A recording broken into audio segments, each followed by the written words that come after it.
안녕하세요. 사연에 빠지다의 DJ 민영입니다. 오늘도 첫 번째 사연 시작하기 전에 구독과 좋아요 버튼 눌러주시고요. 그럼 오늘의 사연 바로 시작해 볼게요. 안녕하세요. 저는 서울에 사는 50대 여성인데요. 얼마 전 남편과 완전히 갈라서고 홀로 서기를 하고 있는 중입니다. 오늘은 여러분들의 응원과 지지도 받을 겸 글을 쓰게 되었는데요. 여러분은 가정이 편안하신 편인가요? 저는 자식복은 있었지만 남편복은 정말 없는 여자였던 것 같습니다. 지금도 이날을 생각하면 서러움에 눈물이 흐르는데요. 그럼에도 제가 한 결정은 정말 잘했다 싶습니다. 제 남편은 정말이지 인성이 덜 된 사람이었거든요. 그럼 지금부터 이야기 들려드릴 테니 끝까지 들어주세요. 제가 전 남편과 만났던 건 지금으로부터 30년 전이었습니다. 남편은 집안 대대로 이어오는 사업을 물려받아 꾸려가는 사람이었고 저는 이제 막 교사가 된 새내기 선생님이었습니다. 시댁에선 초등학교 교사라는 저의 직업을 마음에 들어해 저희 엄마의 지인분을 통해 중매를 서달라고 했는데요. 저는 처음 남편을 만났을 때만 해도 이 사람이 굉장히 괜찮은 사람이라고 생각했습니다. 그도 그럴 것이 부모님 말씀 따라 성실하게 사업을 이어가는 모습이라든지 저를 배려하는 모습들이 보기 좋았거든요. 이런 사람과 가정을 꾸린다면 행복해질 것 같다는 생각이 저절로 들었습니다. 연애할 때 남편은 제게 꼬박꼬박 존댓말을 쓰곤 했는데요. 저녁을 한 끼 해도 미희 씨 이건 어때요 저건 어때요 하면서 제 의견부터 먼저 묻곤 했습니다. 저는 친정에서 그닥 큰 사랑을 받고 자라지 못해서인지 남편의 그런 섬세함과 다정함이 좋았습니다. 저희 친정은 장남만 유독 챙기는 분위기라 큰오빠와 작은오빠가 좋은 걸 다 독차지했고 저희 부모님도 재산은 장남과 차남에게만 준다고 의사를 밝혀놓으셨거든요. 그 때문인지 저는 성인이 돼서도 늘 외로운 섬처럼 어딘가를 표류하는 기분이었습니다. 늘 외로웠고 누군가 저를 보살펴줄 사람을 마음속으로 찾고 있었던 것 같아요. 저희 친정 오빠들이라도 저를 챙겨줬다면 다행이었겠지만 친정 오빠란 사람들은 자기들이 남자라는 이유로 누리는 것들을 당연하게 생각하는 사람들이었습니다. 저희 어머니는 이런 식이었죠. 엄마, 왜 민철이 오빠한테만 책가방 사준 거예요? 나는요? 걔집애가 또 무슨 가방을 사달라고 해. 옆집 언니가 쓰던 거 물렸으면 되지. 엄마, 나도 새 거 갖고 싶어요. 나는 옷도 맨날 그렇고 남이 쓰던 것만 쓰잖아요. 오빠는 새 것만 쓰고. 네 오빠들은 남자잖냐. 큰일 할 사람들이니 당연한 거지. 너는 동생이 돼서 그것도 이해 못 해줘? 네 오빠들이 잘해야 우리 집이 잘 되는 거고 그래야 너도 잘 되는 거야. 친정엄마는 가혹했습니다. 어린 시절을 돌이켜보면 엄마가 왜 이렇게까지 장남, 차남 사랑에 지나치셨을까 의문일 만큼이요. 그러다 보니 자연스러운 수순으로 제가 성인이 됐고 교대에 들어가자 친정에서는 저를 어떻게든 시집 보내려고 어수선을 떠셨죠. 동네 중매 서는 아줌마들에게 일일이 찾아가 저를 홍보하고 다니고 대학만 졸업하면 무조건 시집 갈 생각을 하라며 압박을 가하셨습니다. 이때도 저는 친정엄마와 갈등이 있었습니다. 저는 왜 제가 꼭 시집을 가야 하는지 이해할 수 없었거든요. 일찍 결혼을 하고 싶지도 않았고요. 가정을 꾸려 사는 게 행복한 사람도 있겠지만 저는 아니었고 외려 선생님이란 꿈을 이루고 아이들과 함께하는 시간을 늘려가고 싶었습니다. 그러나 번번이 친정 부모님은 그때마다 절대 안 된다며 저를 오만 남자들과 선을 보게 하셨습니다. 이번에 만난 남자 괜찮지 않니? 집안도 좋고 그 아버지가 국회의원을 하셨댄다. 그 정도면 너한테 과분하지. 미희야, 잘 생각해봐라. 응? 엄마, 잘 모르겠어요. 왜 자꾸 모르겠다는 말만 하는 거야? 너 그러다 언제 시집 가려고? 노처녀로 늙고 싶은 게야? 여자는 결혼 못하면 아무짝에도 쓸모없어. 제가 알아서 하면 안 되나요? 정말 지쳐요, 엄마. 저는 정말이지 이때 저희 엄마와 갈라서야 할까, 인연을 끊어야 하나 진지하게 고민도 했답니다. 그만큼이나 부모님에 대한 반감이 심했던 시기였어요. 그리고 그 끝에 걸린 남자가 남편이었고요. 남편에게 반해 저는 번개불에 콩 볶듯 결혼을 진행했고 친정 부모님은 역시나 무척이나 좋아하셨습니다.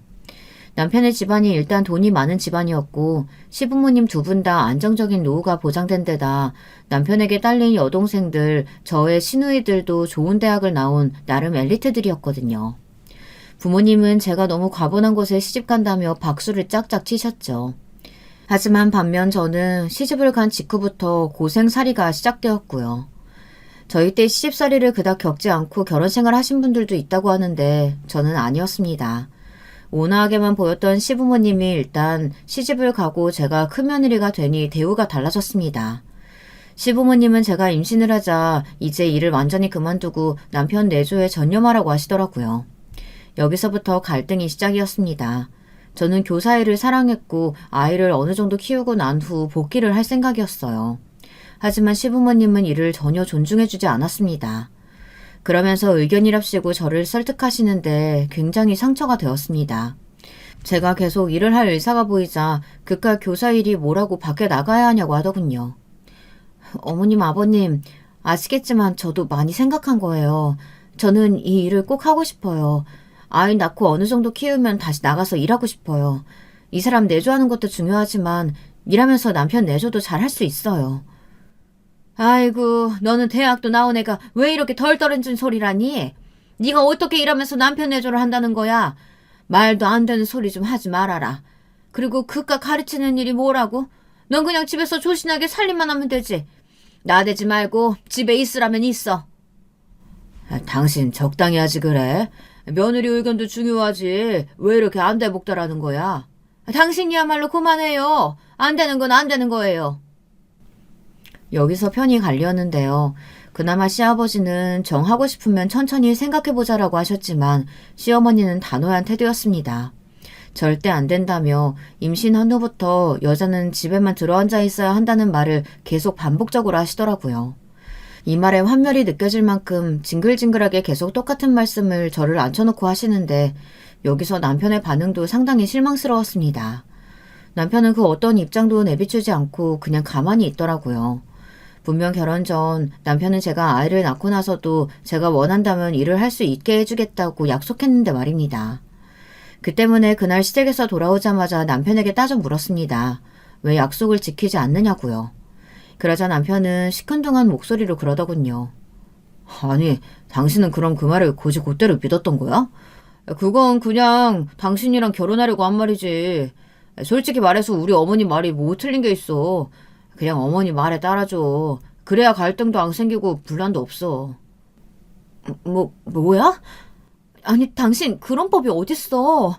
당신 나한테 분명히 그 전까지만 해도 원하는 일 하라고 일 열심히 하는 모습 좋다고 그렇게 말했던 사람이잖아. 어머님 말 듣고 바로 의견을 바꾼 거야? 당신한테 정말 실망이네. 아니, 나는 그게 아니고. 나야 어머니랑 당신 싸우는 게 싫어서 그렇지. 알았어. 진정해. 내가 어떻게든 당신 애 낳고 일하고 싶을 때는 그렇게 하게 해줄 테니까. 어머니도 설득할 테니까 걱정하지 마. 됐지? 이날 제가 남편에게 크게 실망했다며 대판 싸우려는 기세를 보이자 남편은 꼬랑지를 내리더군요. 알았다면서 자기가 일자리를 보장하겠다고 하면서요. 솔직히 찜찜하긴 했지만 그 당시 저도 입덧이 심해 몸도 지쳤겠다. 더 싸우고 싶지 않아 넘어가게 되었습니다. 그리고 사랑하는 우리 아들이 태어났죠. 우리 아들은 태어날 때 몸이 조금 약해서 병원의 보호를 받았어야 했는데요. 그 때문에 속이 많이 상했답니다. 아이만 생각하면 몸도 마음도 전전긍긍 불안했죠. 혹시나 아이가 큰 병에 걸릴까, 혹시 내 몸에 문제가 있어 아이에게 안 좋은 영향을 끼쳤던 건가 싶어 제 탓을 하기도 했고요. 엄마가 된 순간 그런 마음이 들잖아요. 그런데 시어머니가 정확히 이 부분을 건드리시더라고요. 제가 염려하고 걱정하는 부분을 말입니다. 아니, 애가 왜 선천적으로 약하게 태어났다니? 혹시 너 때문 아니냐? 너 임신 기간 동안 태교 제대로 안 한 거 아니야? 아유, 내가 못 산다 정말. 우리 손주 내가 어떻게든 한번 안아줘야 되는데 지금 이렇게 100일 동안 애도 못 보고 뭐 하는 짓이냐? 저기 어머님, 저도 아기 아프니 마음이 안 좋아요. 근데 그렇다고 무작정 저한테 잘못했다고 몰아가시는 건 아니지 않나요? 의사 선생님께서도 산모 탓 아니고 제 탓 아니라고 의학적으로 설명해 주셨어요. 됐어. 듣기 싫다. 속도 사가는데 내가 너한테 설교까지 들어야겠냐? 나 바빠서 갈 테니까 나중에 보자. 소리를 빽 지르고 떠나시는 시어머니를 보니 너무 마음이 안 좋았습니다.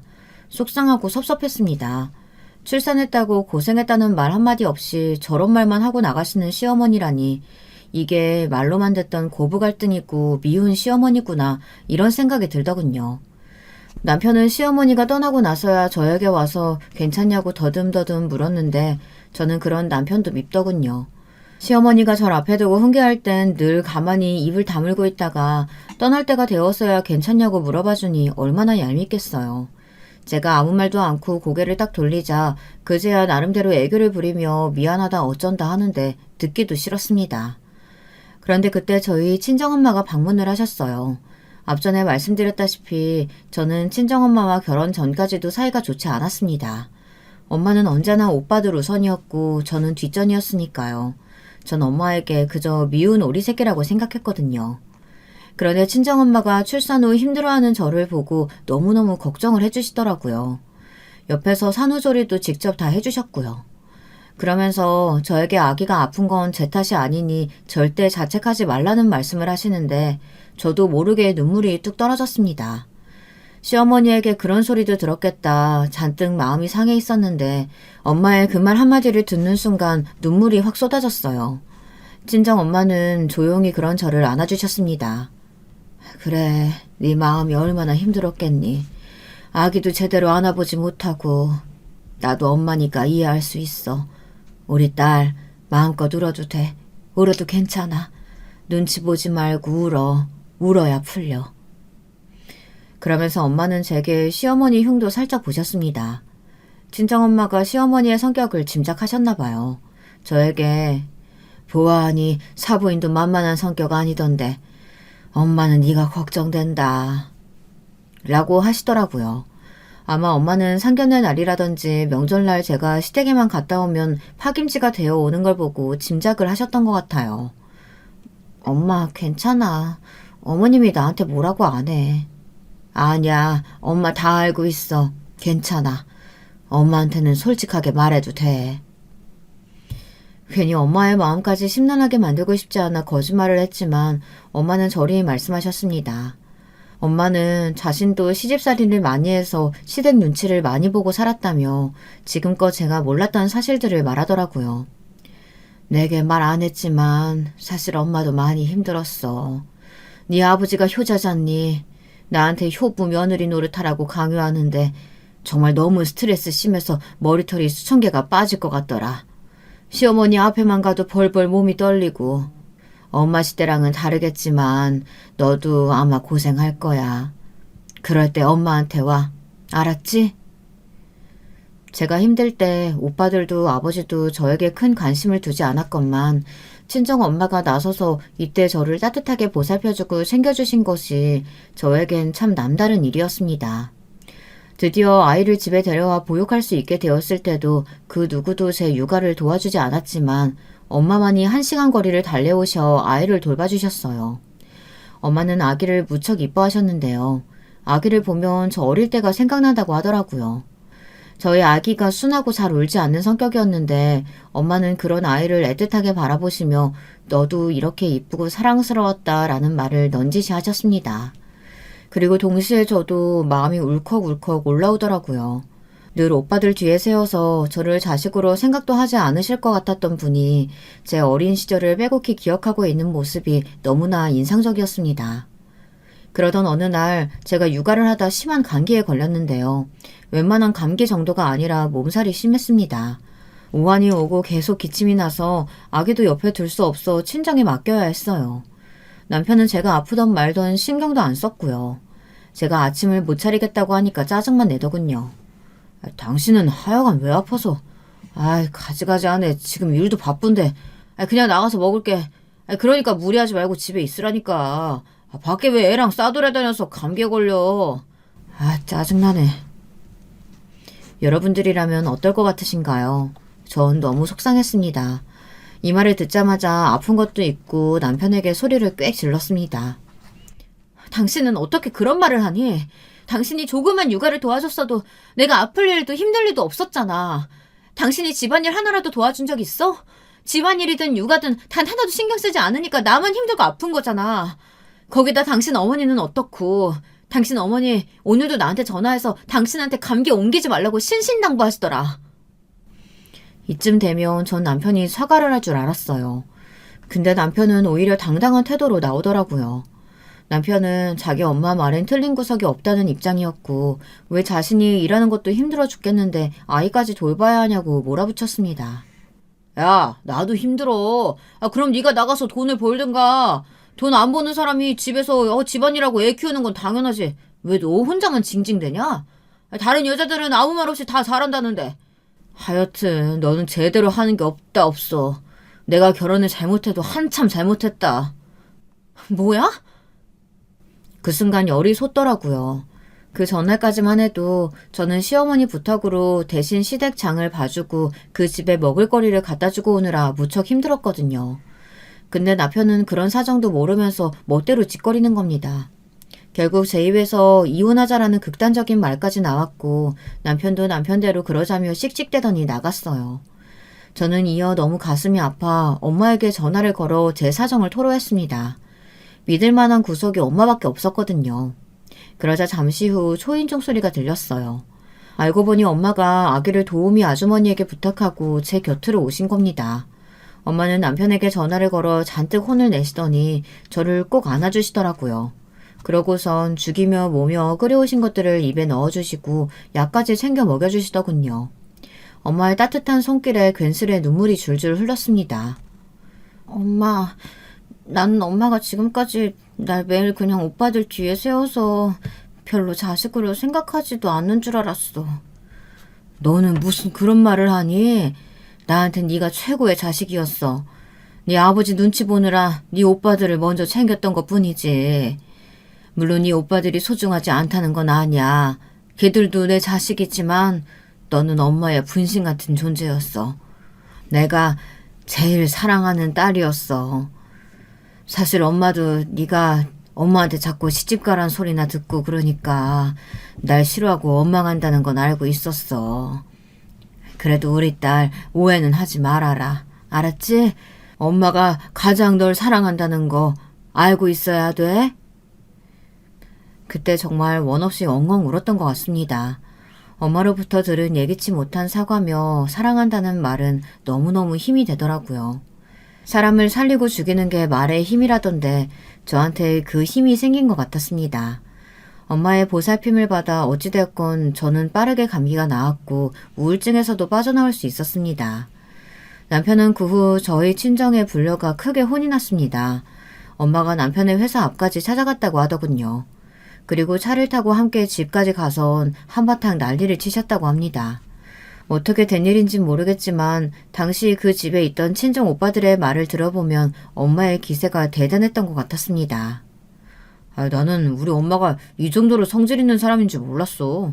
한평생 엄마 봐왔고 안다고 생각했는데 엄마가 버럭 화내니까 옆에 있는 아무 잘못도 없는 나까지 무섭더라니까. 정말? 엄마가 정말 그랬어? 큰오빠는 엄마가 남편을 크게 혼냈다며 당시 상황을 전달해 주었는데 새삼 친정엄마에게 고마운 마음이 생겼습니다. 하지만 이로 인해 시어머니와는 또 크게 적을 짓는 상황이 생겨버렸죠. 남편이 자신이 혼난 걸 시어머니에게 그대로 일러바치면서요. 그것도 시댁 식구 모두 모이는 명절날이었습니다. 저희는 명절 마지막 날 저희 친정에 가고 그전까진 시댁에서 몇 밤을 자야 했었는데요. 새벽부터 시댁에 가서 전을 부치고 부지런하게 음식을 만들었기에 더 힘이 들었습니다. 마지막 날이 되니 얼른 친정에 갔다 집에 가서 좀 쉬고 싶다는 생각밖에 안 들더라고요. 그런데 저희 친정에 가려는 마지막 날 갑자기 남편이 눈치 없이 저희 친정 이야기를 꺼내는 겁니다. 가기 싫은데. 장모님 무서워서 갈 수가 있나? 나 가기 싫은데 당신 집 안 가면 안 돼? 아니, 그게 뭔 소리야? 장모님이 무섭다니? 어머니, 저 아주 크게 혼났어요. 이 사람한테 못되게 굴었다고. 따지고 보면 내가 뭐 잘못한 것도 아닌데 혼났어. 뭐? 여기에 노한 시어머니는 어떻게 된 일인지 상세히 물으셨고 모든 상황을 알게 되시자 그야말로 완전히 열이 받아 저를 구박하기 시작한 거죠. 근데 이게 저만 노린 질타가 아니고 저희 엄마까지 싸잡아 하는 비난이었습니다. 그래서 더 기분이 나빴어요. 정말 참을 수가 없이 손이 떨리더라고요. 화가 나 몸이 떨리는 경험은 저도 처음이었습니다. 시어머니 말엔 거침이 없었어요. 애초에 저와 저희 엄마를 얕잡아보고 있었으니까요. 말하는 걸 들어보니 아주 이미 오래전부터 그래왔다는 걸 알겠더라고요. 어머니, 오해가 있으신 것 같은데요. 이 사람이 혼난 건 맞지만 조용히 해라. 너는 네 엄마가 그러고 있는데 그걸 가만히 두고 보고 있었니? 아니, 부부싸움에 장모가 끼어드는 법이 어딨어? 아무리 네 엄마가 못 배웠다 하지만 그 정도 예의는 있을 줄 알았더니 기막힌 여자네 이거. 말씀이 심하세요. 사돈이라는 말도 있는데 지금 내가 그런 존칭 써주고 싶은 기분이겠니? 대학도 못 나온 고졸 사돈 둔 것도 쪽팔려 죽겠는데 어디 감히 내 아들한테 그 머리로 훈계를 해? 웃겨 죽겠다. 이게 무슨 코미디도 아니고 뭐냐. 얘, 너 친정 가지 말아라. 아니, 갈 거면 너 혼자 가. 내 아들은 여기 냅두고. 내가 얘를 얼마나 금이야 오기야 길렀는데 나는 우리 애 손찌검 한번 안 하고 키웠어. 알아? 시어머니는 서울의 유명 대학교를 나와 박사 타이틀을 갖고 계신 분이었습니다. 그런 시어머니 눈에 고졸인 저희 엄마의 학력이 꽤나 거슬리셨나 보더라고요. 어이가 없었습니다. 저도 여기에 눈이 돌아 약간 이성의 끈이 풀렸고요. 이건 곧이어 남편과 시아버지까지 끼어들면서 큰 싸움으로 번지고 말았습니다. 어머님, 저희 엄마가 고졸이라는 게 그게 뭐가 쪽팔리세요? 아니, 평소에 그렇게 생각하셨다는 게 너무 충격적이어서 말이 안 나오네요. 여보, 어머니가 지금 좀 흥분해서 그런 거니까 일단 당신도 어머니 말에 대꾸하지 말고 있어봐. 내가 지금 가만히 있게 생겼어? 어머님께서 지금 하신 말씀 당신 못 들었어? 그래, 너 원래 이렇게 대바라진 애였냐? 시부모 말에 따박따박 말 대꾸하는 거 어디서 배워먹은 거냐? 네 시어머니가 말하면 알겠습니다, 잘못했습니다 하면 될 것이지 왜 대들긴 대들어? 그리고 사돈 머리가 모자란 건 맞는 말이지. 네 눈에야 니네 부모님이 애틋하고 존경스럽겠지만 엄연히 우리가 사는 세계는 니네 집하고는 달라. 달라도 한참 다르죠. 수준이 다른데 어떻게 같겠어요? 못 배운 집안에서 나고 자라 그런가? 교사했던 애라도 덜 떨어진 건 똑같아. 거기다 어른 모시는 예의도 없고. 넌 대체 무슨 호기로 네가 애들을 가르치고 일을 계속한다 그랬던 거냐? 그 똥만 가득 찬 머리로 뭘 한다고? 지나가던 개가 웃겠다. 시어머니는 제 손에서 자랄 아이들까지 걱정된다며 그야말로 상처되는 말을 마구 하셨습니다. 저도 도저히 듣지 못할 지경에 이르러 그만 뛰쳐나오듯 애만 데리고 나와버렸고요. 막상 나왔지만 친정에 가서 솔직하게 말하자니 제 머리만 또 아파질 게 분명하더군요. 그래서 그냥 집으로 와서 문을 걸어 잠그곤 혼자 이불 속에서 앞으로 어떻게 해야 할지 생각했습니다. 남편과는 이혼하고 싶은 마음이 굴뚝 같았습니다. 저희 가족을 무시하는 시댁 식구들도 너무 싫었고요. 그런데 아직 어린 아이를 보고 있으면 이혼이 마음처럼 쉽게 선택할 수 없는 것이더라고요. 어릴 적 주변에 엄마나 아빠 한부모 아래에서 자란 아이들이 있었는데 아이들이 힘들어하고 외로워했던 게 떠올랐습니다. 혹시나 우리 아이가 아빠가 없다는 이유로 놀림받으면 어떡하지 걱정이 되었습니다. 그렇게 제가 고민을 하고 있던 찰나 남편이 들어왔습니다. 남편은 제 눈치를 보더니 조심스레 다가와 미안하다고 하더군요. 제가 못 들은 척하자 구태여 침대 앞까지 와서는 자기가 잘못했다고 처음부터 장모님 얘기는 꺼내는 게 아닌데 실수한 것 같다고요. 됐어. 당신하고 말하기 싫어. 내가 잘못했어. 내가 말실수했어. 인정할게. 다신 안 한다고. 그러니까 화 풀어라. 우리 어머니랑은 당분간 연락하지 마. 나도 어머니 연락 안 받을게. 그렇게 하자 우리.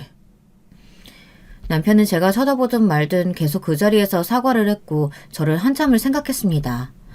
아이를 생각해 한번 봐주기로 했어요. 대신 남편에게 각서를 쓰라고 했습니다.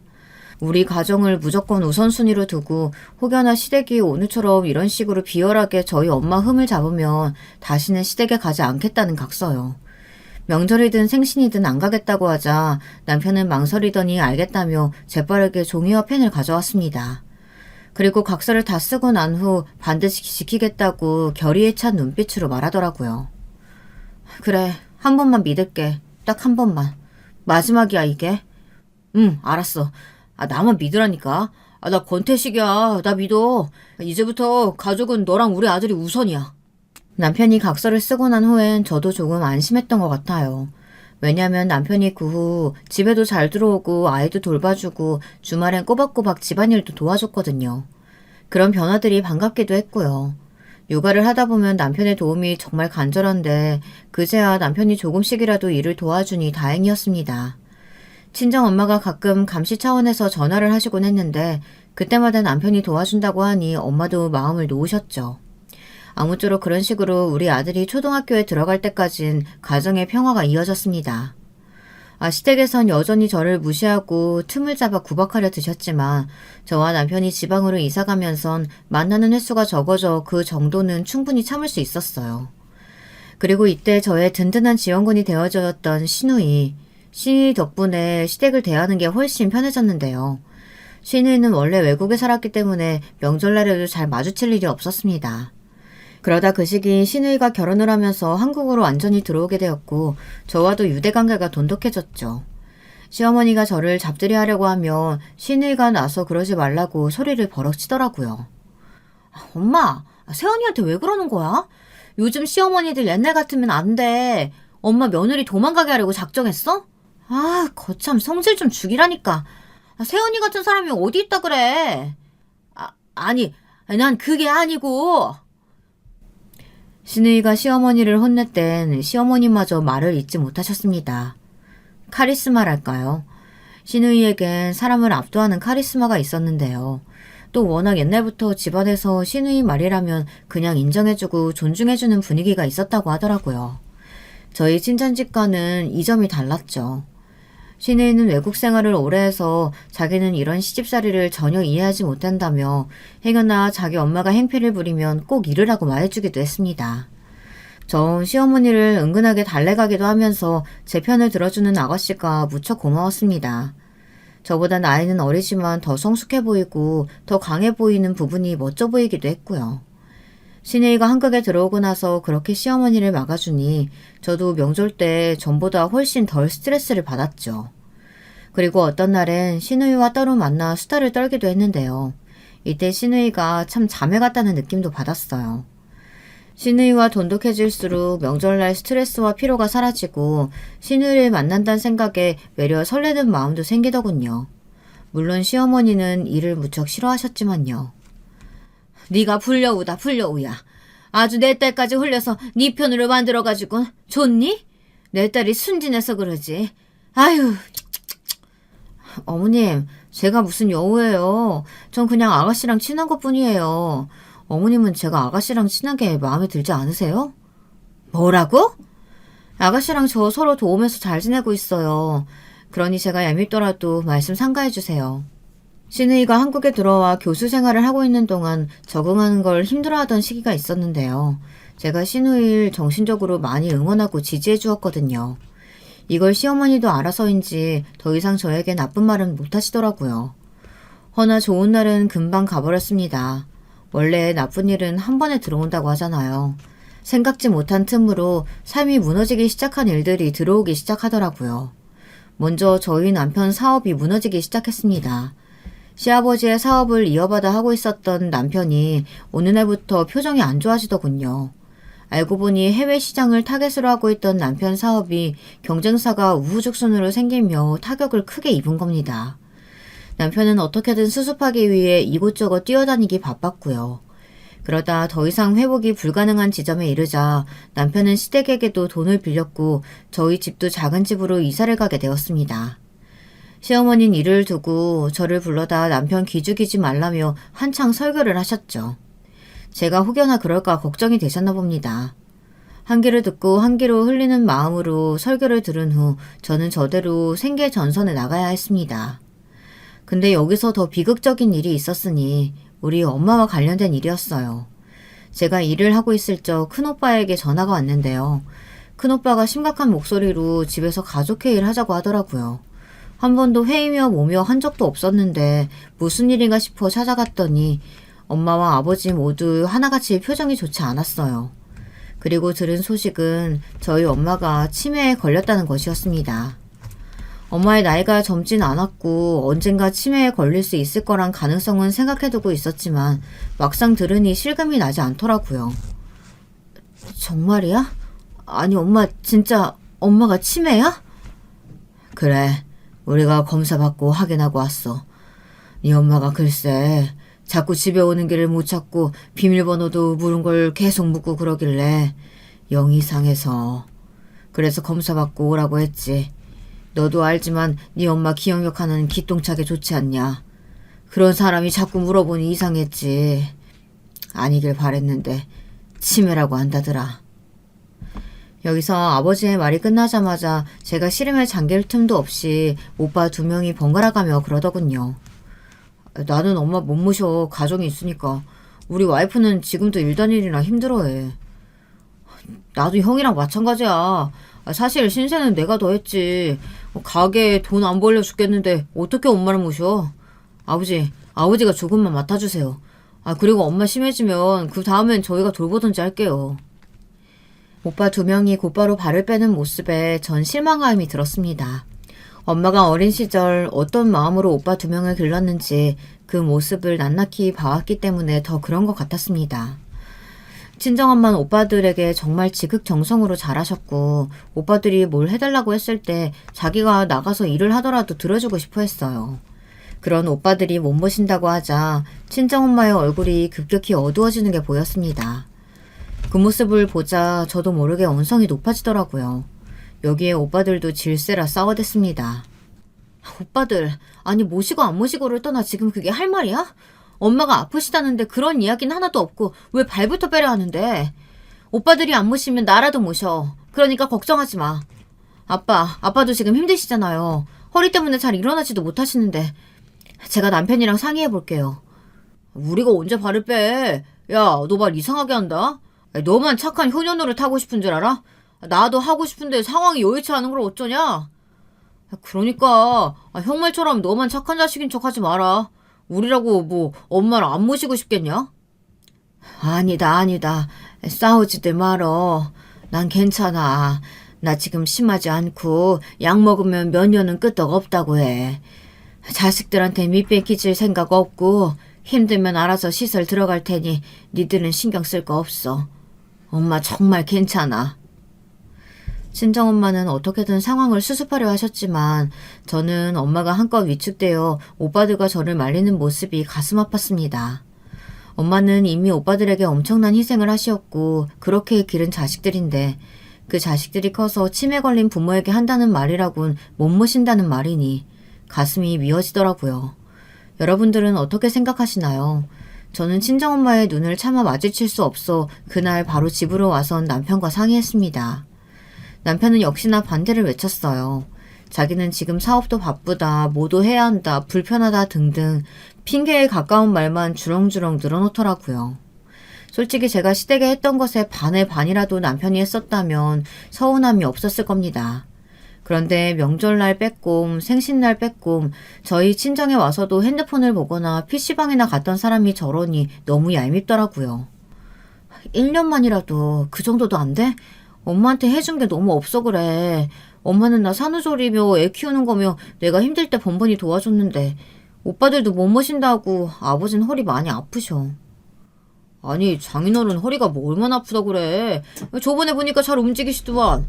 그리고 요즘 치매 약 좋아서 몇 년이고 잘 살아. 괜히 엄살 부리지 말고 당신 오빠들한테 좀 모시라고 해. 그게 되면 내가 당신이랑 이걸 상의하겠어? 오빠들이 안 된다고 하니까. 아버지 상황도 지금 심각하셔. 지금 계속 도와주시는 분이 왔다 갔다 하는 상황이라고. 저는 소리를 빽 질렀고 남편은 끝끝내 안 된다고 말했습니다.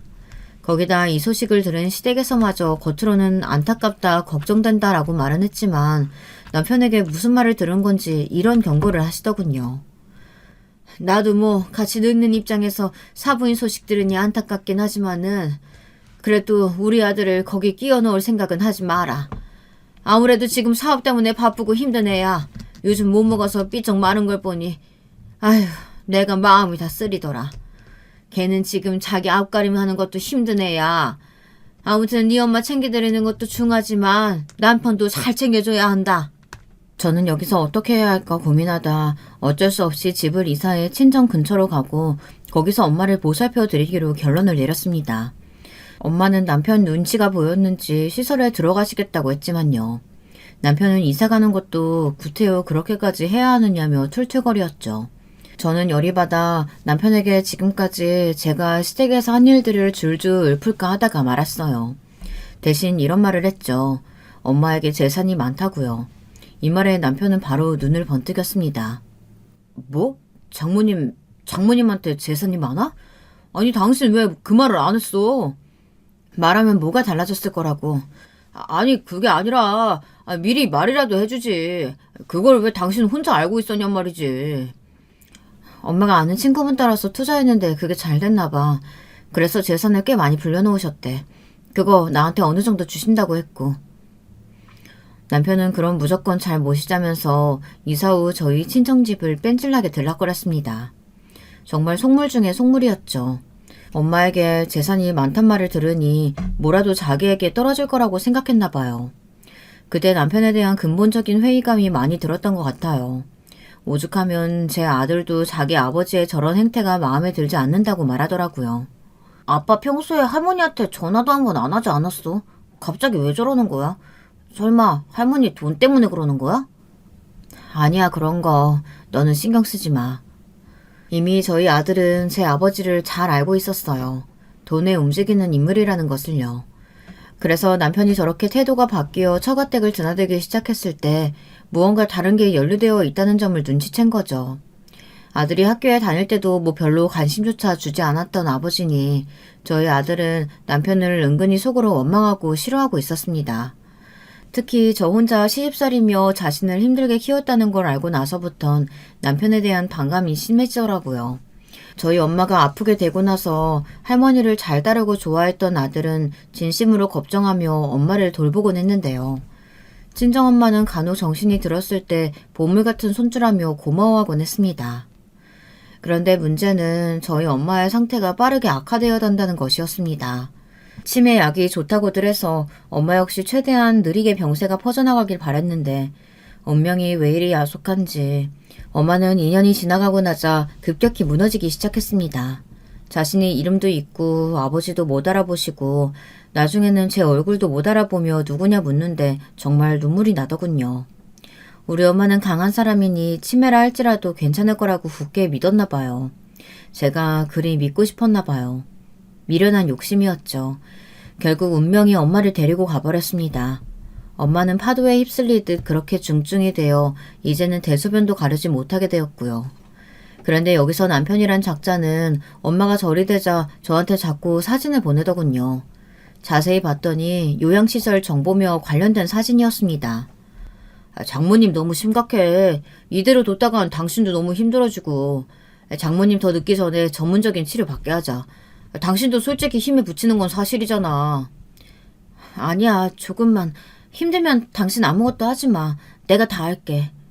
당신 왜 그렇게 미련하냐? 아, 짜증나. 장모님 오늘도 이불에 오줌 쌌다고. 그 이불 우리 아들이 빨아야 됐다고. 우리 아들 그 냄새나는 집에 언제까지 들락날락거려야 되는데 당신은 아들 생각도 안 하냐? 남편의 말에 순간 가슴이 덜컹하더군요. 저희 아들이 저를 도와 할머니를 챙긴다는 걸 당연하게 생각했는데 어쩌면 이제 정말 엄마를 보내드려야 하는 때가 온 걸까 싶었습니다. 더군다나 남편은 집에 계신 아버지마저 힘들어한다며 치매 걸린 노인이 집에 있으면 그 옆에 있는 사람도 우울증에 걸릴 수 있다느니 그런 말을 늘어놓았죠.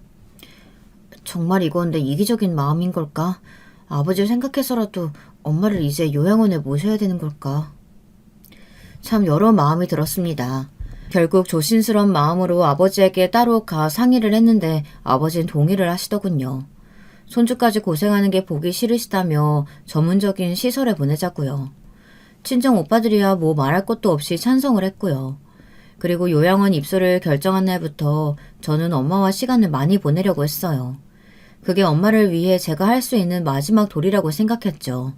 울지 말자고도 다짐했어요. 어른스럽게 엄마를 보내주자고 혼자 여러 번 다짐했습니다. 근데 모녀 관계는 어쩔 수 없나 봐요.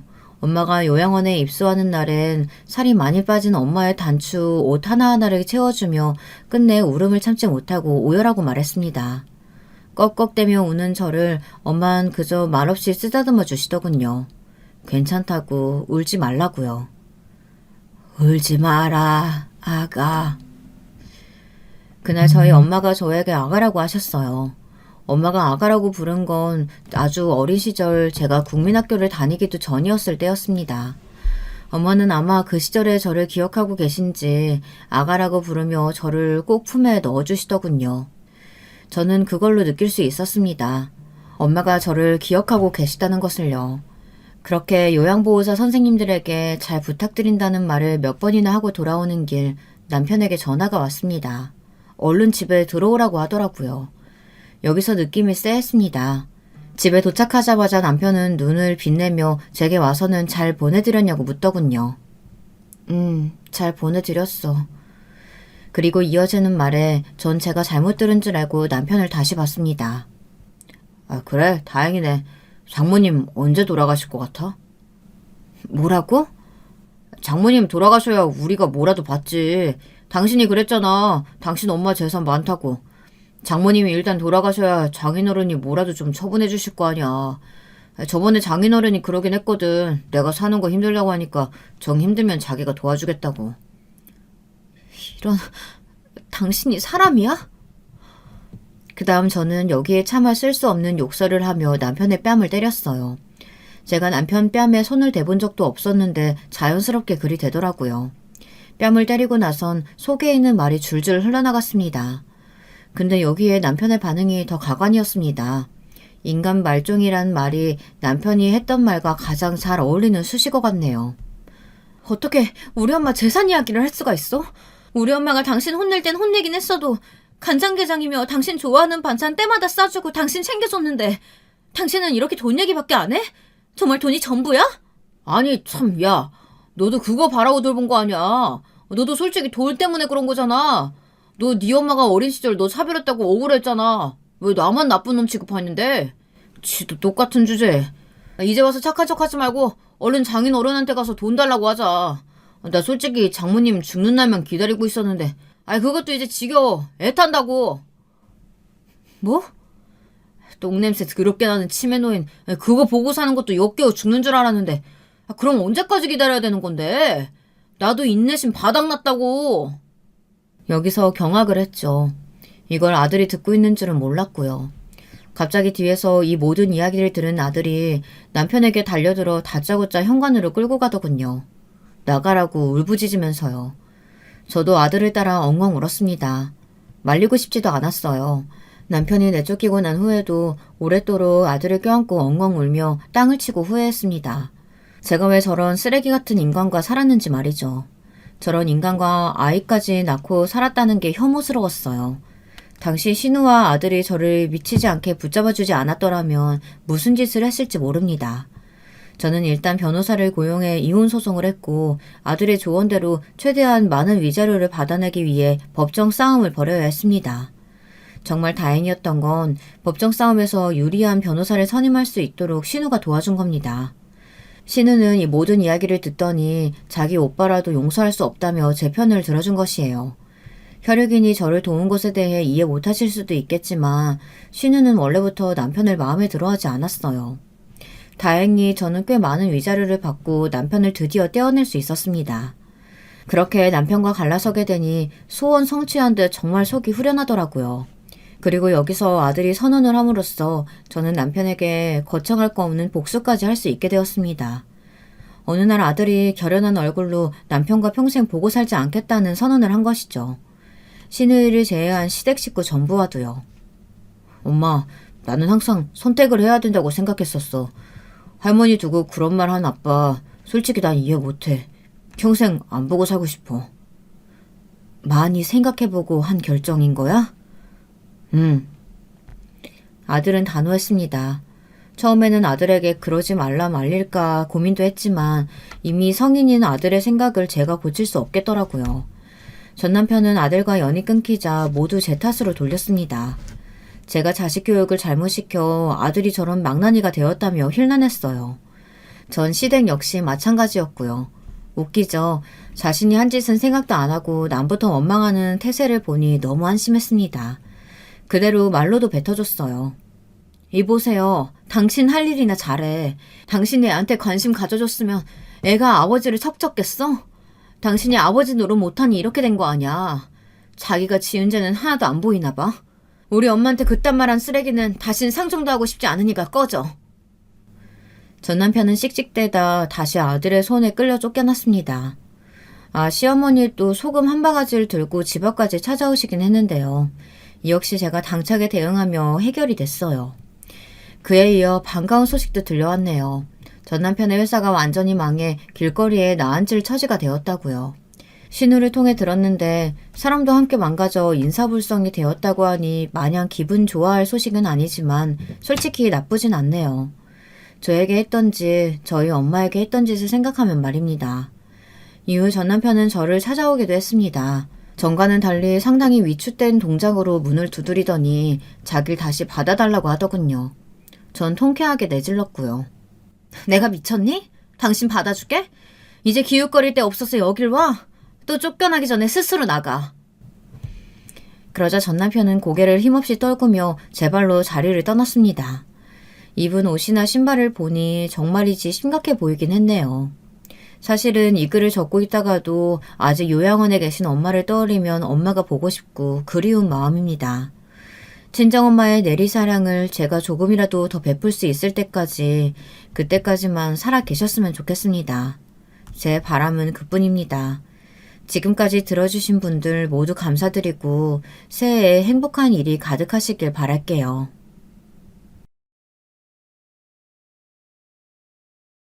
여러분, 두 번째 사연 시작하기 전에 좋아요와 구독 꼭 눌러주실 거죠? 그럼 두 번째 사연 바로 시작합니다. 안녕하세요. 결혼한 이래 요즘 유독 자꾸 드는 생각이 있어요. 사람이 가정을 이루고 편하게 살려면 적어도 그 윗대부터 어떤 구조인지 알아봐야 한다더라고요. 저는 그렇게 멀리 갈 것도 없이 우리 시어머니만 봐도 판단이 가능했을 텐데 왜 그때는 망할 놈의 콩깍지가 씌워져가지곤 사서 고생을 했던 걸까요? 아무튼 전 제 결혼을 얘기하기 전에 어느 정도 제 인생에 영향을 끼친 엄마의 얘기를 해야 되겠어요. 우리 엄마는 얼핏 보면 그냥 평범한 인생을 살아온 곱상한 아줌마처럼 보여요. 예전부터 제 친구들이 볼 때 우리 엄마 칭찬을 많이 했었어요. 혜진아, 니네 엄마는 되게 젊어 보이시는 것 같아. 우리 엄마도 니네 엄마 이쁘다고 하시더라. 주름도 별로 없으시고 뭔가 막내 이모 같아. 이렇게 말을 해주니까 저도 좀 기분이 좋더라고요. 엄마 칭찬해주는데 기분이 안 좋을 사람이 어디 있겠나요? 외모상으로는 곱디고 온 얼굴을 하고 있었고 엄마한테 이런 말을 전해주면 역시나 좋아하시긴 했어요. 아이고, 누가 그런 말을 해? 저번에 놀러왔던 미정이? 안 되겠다. 이번에 또 데려와. 엄마가 김치 부침개랑 삼겹살 또 구워준다고 놀러오라고 해. 말도 참 이쁘게 하네, 그 녀석들. 엄마는 그렇게 제 친구들을 귀여워했고 흐뭇해 하셨답니다. 엄마의 외모는 제가 봐도 이쁘장한 중견 탤런트 아주머니들 같은 느낌이 있긴 했어요. 속은 아주 곰다 못해 터졌고 썩다 못해 더 썩을 것도 없을 것 같은 상태이긴 했지만 말이에요. 하지만 오해는 안 하셨으면 좋겠는 게 엄마의 속을 썩인 것 중 제가 끼친 영향은 거의 없다고 자신해요. 외려 엄마가 짊어진 짐을 같이 지며 살다 보니 저 역시 속이 비슷하게 비틀어졌을 뿐이에요. 엄마의 인생이란 어쩜 이렇게 딸인 저에게까지 크고 작은 영향을 주는 걸까요? 엄마는 어릴 적 넉넉하지 않은 집에서 태어났고 외할머니는 막내 삼촌을 낳고 그만 돌아가셨다고 하더군요. 그나마 아들이었다며 어른들은 위로하는 분위기였다는데 엄마는 그게 무척 마음에 안 들었다고 해요. 야, 혜진아, 내가 네 외삼촌을 얼마나 이뻐했니? 나도 네 외삼촌 이쁘고 좋다 이거야. 그런데 걔가 태어나면서 나나 언니 오빠들은 두 번 다시 엄마를 못 보게 된 거 아니야? 그러니 볼 때마다 귀여우면서도 늘 슬픈 생각이 오가는 거야. 나도 수철이 그 녀석이 아무런 잘못이 없다는 건 알지. 그래서 잘 보살펴주고 싶으면서도 그냥 슬픈 마음은 여전했어. 왜냐면 내가 수철이 바로 위에 태어났으니 우리 엄마가 돌아가셨을 때 나도 얼마나 어렸겠어. 그러고 보면 엄마가 7살일 때 막내 삼촌이 태어났고 그때 뭐가 잘못되었는지 몰라도 외할머니는 하늘나라에 가셨다고 하더군요. 다들 통곡하고 울고 난리도 아니었어. 중학생이었던 오빠 언니들이며 그렇게 며칠들을 울었다니까. 그런데 고모들이 아들을 낳고 죽었으니 호상이라나 뭐라나. 아니, 지들도 여자면서 어쩜 그런 말들을 하는지 몰라. 나도 이 얘긴 좀 커서 들은 거야. 그전엔 멋모르고 고모들 엄청 좋다고 따라다녔었어. 엄마는 형제들 사이에서도 꽤 피곤한 역할을 맡고 있었던 것 같아요. 위로는 삼촌이랑 이모들한테 치이고 밑으로는 엄마가 돌봐야 할 남동생이 있었으니까요. 게다가 얘기를 좀 들어보니 엄마는 제법 공부도 하고 싶었던 것 같아요. 그때 동네에 아주 공부를 잘하는 오빠가 있었어. 나나 언니나 그 집에 그렇게 쫓아가서 공부 가르쳐 달라고 하고 아주 어리광을 부렸어. 그런데 생각보다 이게 재밌는 거야. 근데 그래봤자 뭐 하냐고. 아버지나 고모들, 할머니는 나를 공부시킬 생각이 없는데 말이야. 엄마는 그게 아주 많이 서러웠다고 하시더군요. 아무튼 그런 상황에 살면서도 늘 외삼촌 뒤치다거리를 했고 어찌어찌 고등학교까지 나와서 서울로 올라왔나 봐요. 그러다가 결혼도 했는데 그때부터 엄마 인생은 더 꼬인 게 아닌가 싶어요. 우리 아빠는 그렇게 나쁜 사람은 아니었지만 엄마 입장에서 볼 때 좋은 사람은 아니었거든요. 술을 그렇게 좋아했었고 집에 잘 안 들어왔었어요. 엄마가 찾으러 다니기도 하고 집은 늘 가난했던 기억이 있거든요. 당시에 아빠랑 엄청 크게 싸웠는데 아빠가 며칠이나 나가서 연락이 안 되는 거예요. 그때 엄마가 엄청 울먹이면서 저를 붙들고 호소했던 말들이 생각나요. 혜진아, 니네 아빠 어디 가서 잘못되었으면 어떡하냐? 엄마 너무 무섭다. 아빠가 언제까지 안 오려고 그러는지 모르겠어. 어떡하냐? 오죽하면 어린 저를 붙들고 이런 말까지 했나 싶어요. 당시 저도 어렸지만 큰 왕방울만한 눈에 눈물이 어려서 목소리가 떨리는 엄마를 보니 저 역시 울음이 터졌던 것 같아요. 전 이때 기억이 잘 안 나긴 했는데 어쨌건 이후에 아빠는 집에 여전히 있었거든요. 그러고 보면 그때 별 해프닝 없이 그냥 아빠가 반항을 하듯 밖에 나가버렸던 것 같아요. 엄마는 그 이후로 진저리가 나서는 아빠에 대한 많은 기대들을 꺾게 되었다고 하더군요.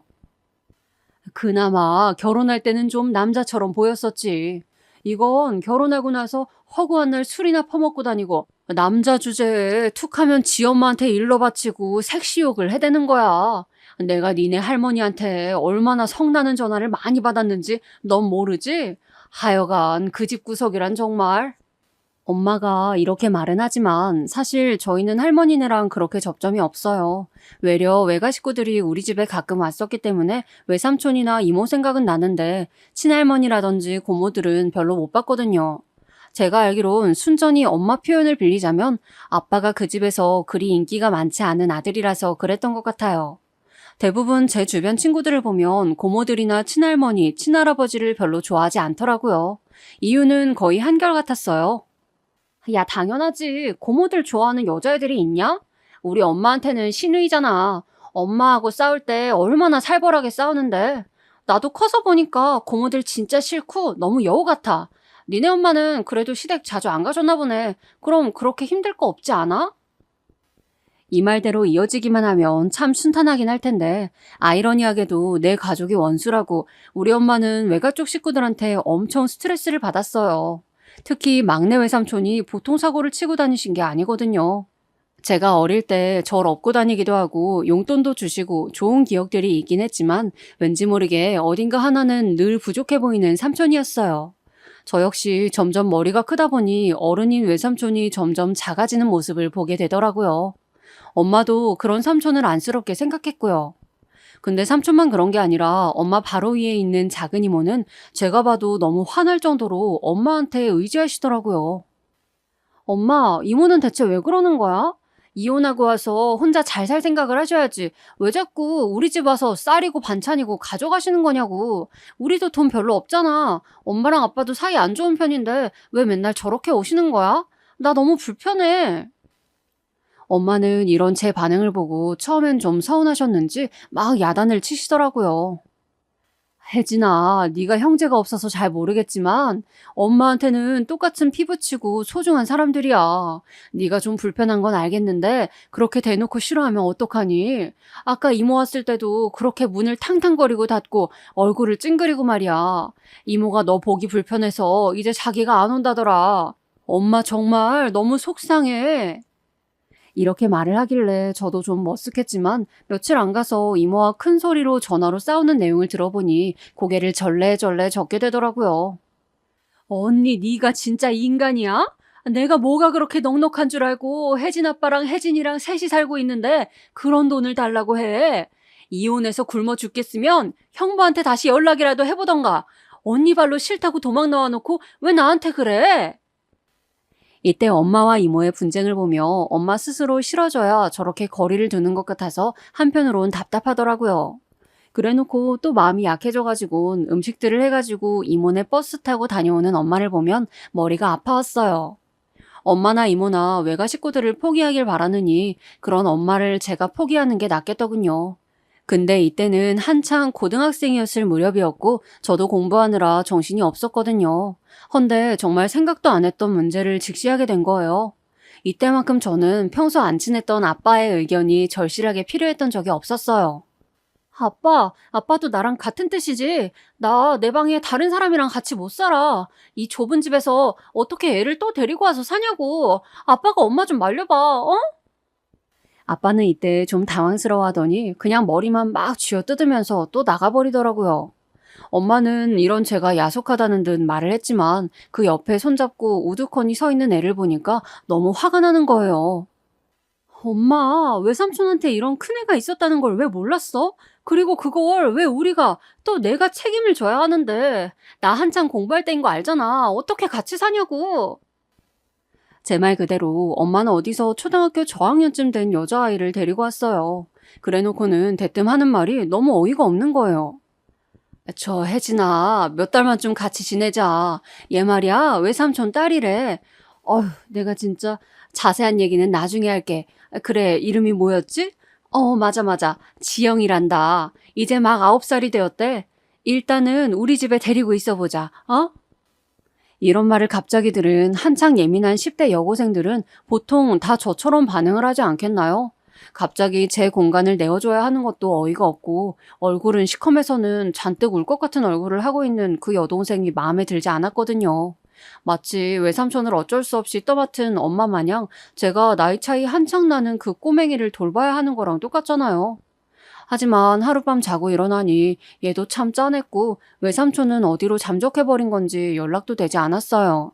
대충 듣기론 삼촌이 어디서 사고를 쳤다고 하는데 그 여자가 나타나서 애를 낳았다며 갑자기 데리고 왔었나 봐요.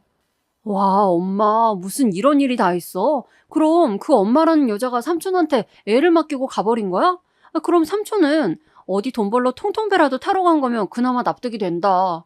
아니, 이렇게 맡기고 돈도 안 주고 그냥 사라지는 게 어딨어.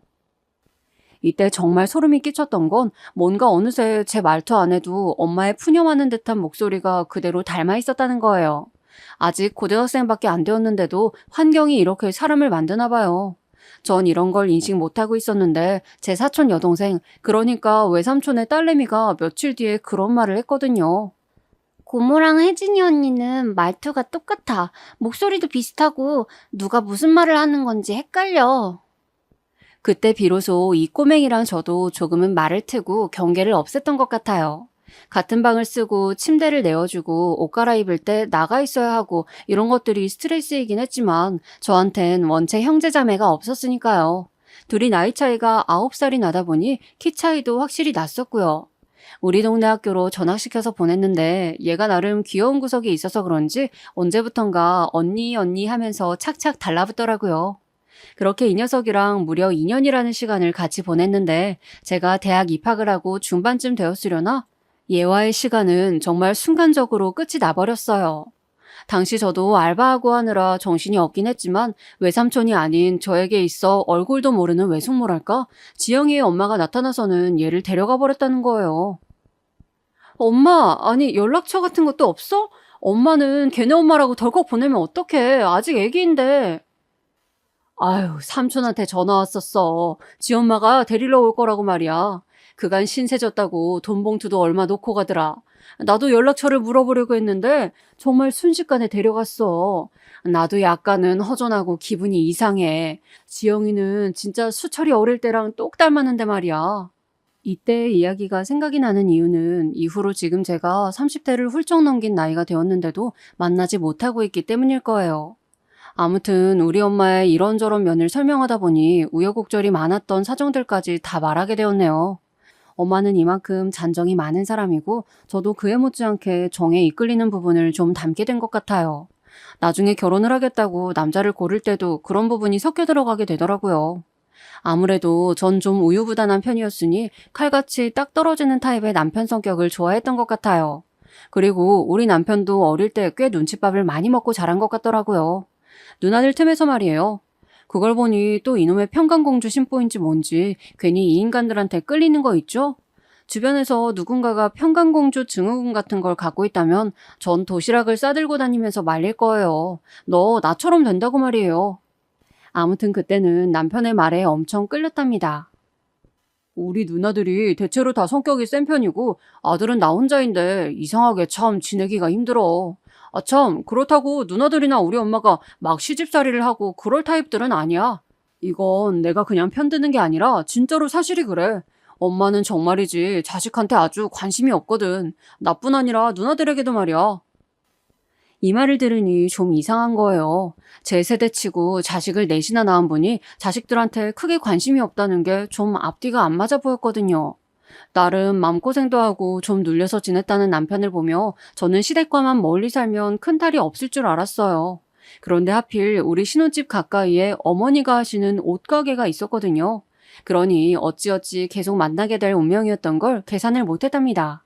당시 저는 남편이 너무 좋았고 맨날 미적지근하게 싸워대는 엄마 아빠 사이에 있기 싫었거든요. 빨리 결혼해서 이 가정을 뜨고 싶은 마음이 컸는데 그런 저에게 남편이 떡하니 나타났던 거예요. 사실상 남편 말 맞다나 시누이가 셋이나 있음에도 불구하고 이들이 저에게 시비 걸고 힘들게 하는 건 없었어요. 동생이 어떻게 살던 말던 별 관심이 없더라고요. 명절 때나 가끔 마주치는 정도였고요. 하지만 정말 안 맞고 저를 힘들게 했던 건 우리 어머니였어요.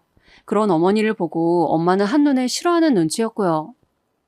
엄마가 그렇게 누군가를 싫어하는 기색을 티내는 법이 없는데 아무래도 저보다는 오래 살아온 사람으로서 감이 있었던 걸까요? 혜진아, 다른 남자애들도 좀 만나보고 그래. 나 니네 시어머니감이 마음에 안 들어. 인상도 표독하고 말도 탁탁 쏘아붙이고 뭐 그렇게 사람을 위아래로 쏘아본대? 니네 아빠 보고도 천만남에 그렇게 말을 하는 게 어디 있어? 나도 네 아빠 싫지만 남이 내 서방 욕하는 건 기분 나빠. 하긴 저도 좀 돌려서 욕하는 듯한 어머니의 말이 거슬리긴 했어요. 이때 아주 재빠르게 아버님과 제 남편이 어머니를 제재하긴 했었지만 우리 아빠를 무안하게 한 건 사실이었거든요. 어머, 그런데 혜진이 아버님은 얼굴색이 너무 빨갛게 되셨네요. 여기 술이나 뭐 하나 나온 게 없는데 무슨 저 찬문박 단풍잎 마냥 얼굴색이 안 좋으셔요. 건강 좀 신경 쓰셔야 하는 거 아니세요? 아직 딸이 20대인데 본인도 한창일 나이시잖아요. 솔직히 이런 건 평소에 우리 가족들도 크게 의식을 못하고 있던 부분이라서 그런지 너무 뜨끔하고 민망한 거예요. 거의 알코올 중독 수준으로 밥을 먹을 때 그렇게 술을 곁들이는 아빠라 그런지 늘 근처에만 가도 술 냄새가 났어요.